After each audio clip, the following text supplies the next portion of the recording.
బాబాయ్ నమస్తే బాబాయ్, ఏం పేరు బాబాయ్? నమస్తే. నా పేరు ఆర్ కొండయ్య. బాబాయ్ జగన్ గారి పరిపాలన ఏ విధంగా ఉంది 4.5 సంవత్సరాల నుంచి? జగన్ పరిపాలనలాగా లేదు. జగన్ పరిపాలనలాగా లేదు. జగన్ అనే వ్యక్తి పరిపాలన మీద ఒక దృష్టి సరైన విధానంలో పెట్టలేకపోయాడు. పరిపాలన మీద ఆయనకి అనుభవం కూడా లేకపోవడం కూడా ఒక కారణం కావచ్చు. రెండోది, ఆయన ఎవరు చెప్పినా వినడు కాబట్టి ఎవరైనా ఐఏఎస్ ఆఫీసర్లు పరిపాలన గురించి ఏదైనా మార్పులు చేర్పులు చెప్పినా ఆయన వినడు కాబట్టి పరిపాలన అధ్వానంగా తయారైపోయింది ఆంధ్రప్రదేశ్లో. ఇక పథకాలు అంటారు, పథకాలకి పేర్లు మార్చాడు. ఏయో కొన్ని పథకాలని మాత్రం డబ్బులు ఇవ్వడం అనేది నేర్పాడు. అది చాలా తప్పు. ఎందుకంటే ప్రతి ఒక్కడు సంక్షేమం అంటే మనకిచ్చే రుణం, ఆ రుణం ద్వారా అదనంగా ఏదైనా ఒక వ్యాపారమో ఇంకొక పనో ఏదో ఒక తన యొక్క పని చేసుకుని ఆ పని మీద ఆదాయాన్ని పొంది అతని యొక్క కుటుంబం మంచి బలపడాలా, దాన్నే సంక్షేమం అంటారు.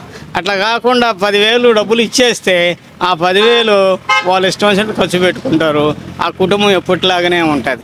ఈ సంక్షేమం అనే దానికన్నా అది సంక్షోభం అని చెప్పచ్చు. దాన్ని అన్ని పథకాలన్నీ సంక్షోభ పథకాలే కానీ సంక్షేమ పథకాలు కాదు. బాబాయ్ జగన్మోహన్ రెడ్డి గారు గెలిచిన తర్వాత 3 రాజధానులను మాట్లాడుతున్నారు, అది ఎంత మట్టి కరెక్ట్ అంటారు? భారతదేశంలోనే ఇప్పటి వరకు 3 రాజధానులు ఉన్న ప్రదేశమే లేదు.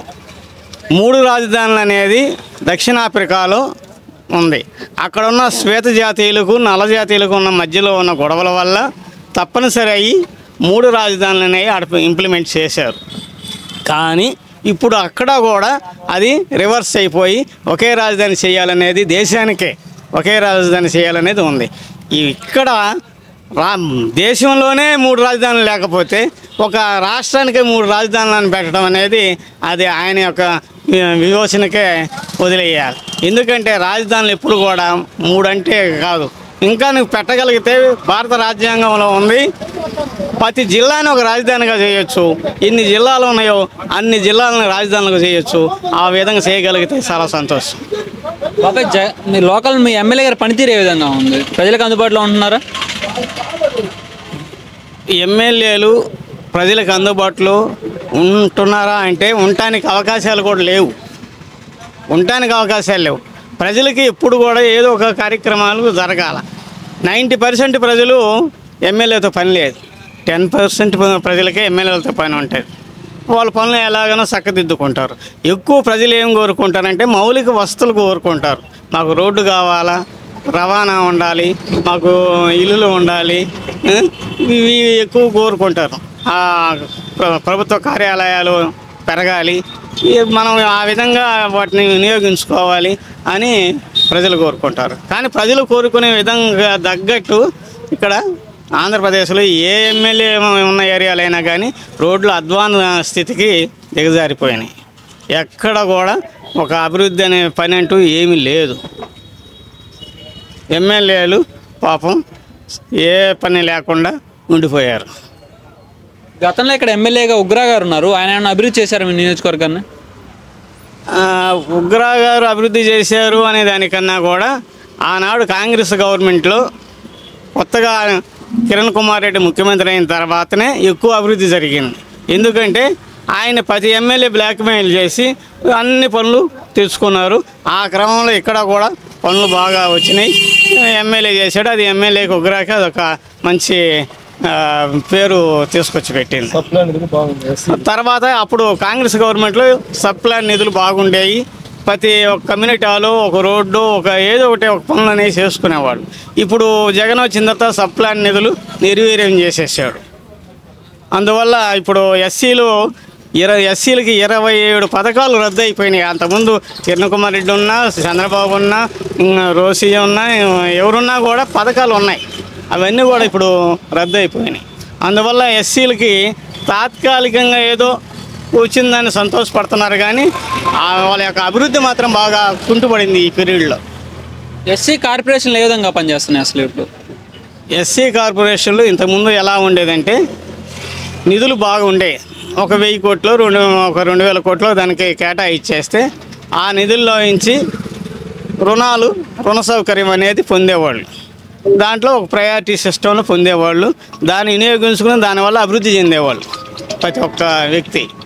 ఇప్పుడు ఏంటంటే అసలు ఎస్సీ కార్పొరేషన్ అనేది 3గా విడగొట్టేశాడు.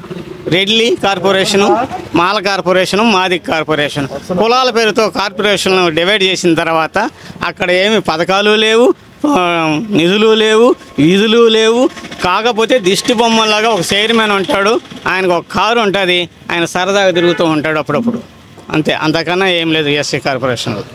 2024లో ఇక్కడి నుంచి ఎవరు గెలిచే అవకాశం ఉంది? 2024లో అనేది మనం ఇప్పుడు చెప్పకూడదు. ఎందుకు చెప్పకూడదంటే ఎవరు అభ్యర్థులు ఎవరు అవుతారో తెలియదు. అభ్యర్థులు తెలియకుండా వాళ్ళని మనం అనాలిసిస్ చేయటం అనేది కరెక్ట్ కాదు. అభ్యర్థులు తెలిసిన తర్వాత ఎవరు గెలుస్తారనేది ఖచ్చితంగా చెప్పచ్చు. అది ప్రస్తుతం ఇక్కడ ఉన్న ఉగ్రా గారు అన్నా క్యాంటీన్లు అని చెప్పేసి కళ్ళ ఆపరేషన్లు చేపిస్తున్నారు కదా, అవి ఎంత మట్టికి ప్రజలకు అందుబాటులో ఉన్నాయి? నిజంగానే చేపిస్తున్నారంటారా? అసలు నిజంగా అనేది కరెక్ట్, అసలు ఆ పదం మీరు కూడా వాడకూడదు. ఎందుకంటే ఆయన అంతకు ముందు నుంచి కూడా అదే పనిలో ఉన్నాడు, ఈరోజు కాదు. ఆయన కాంగ్రెస్ ఎమ్మెల్యే కాకముందు అట్నే ఉన్నాడు, ఆ తర్వాత కూడా ఆయన ఈ కంటి ఆపరేషన్లు అన్నీ చేస్తున్నాడు. అన్నా క్యాంటీన్ అనేది ఈ మధ్య ప్రభుత్వం వచ్చిన తర్వాత ఎత్తేసింది కాబట్టి ఆ బాధ్యత ప్రజల్లోకి తీసుకెళ్ళాలా అన్నా క్యాంటీన్ అని చెప్పి ఆయన ఏదో నిధుల్ని కొంత సేకరించుకుని కంటిన్యూషన్గా అన్న క్యాంటీన్ చేస్తున్నాడు. అది ఒక మంచి ప్రోగ్రాం. ఎక్కువ మంది పేదలు అన్న క్యాంటీన్ బాగా ఉపయోగించుకుంటున్నారు. అన్న క్యాంటీన్ కూడా సాదా సీదాగా లేదు, మంచి క్వాలిటీ భోజనం, మంచి కూరలు, మంచి పచ్చడి చాలా చక్కగా ఉందని ప్రతి ఒక్కరు చెప్పుకుంటున్నారు. పెరుగు కూడా మన ఒరిజినాలిటీ, ఏదో షాపులో కొనుక్కొచ్చే పెరుగు కాదు, బాగుంది. ఒకసారి వెళ్ళి తనిఖీ చేసి చూసి వచ్చాను, చాలా చక్కగా ఉంది. అది ఉగ్రాకి ఒక మంచి పిచ్చింగ్, ఉగ్రా యొక్క పనితీరుకి అదొక నిదర్శనం. అంటే అధికారం లేనప్పుడే ఒక మంచి కార్యక్రమాన్ని చేపట్టాడంటే ఇలాంటి వాళ్ళు అధికారంలో ఉంటే మంచి కార్యక్రమాలు భవిష్యత్తులో ఇంకా చేపడతారనేది ప్రజల్లో ఉన్న భావన.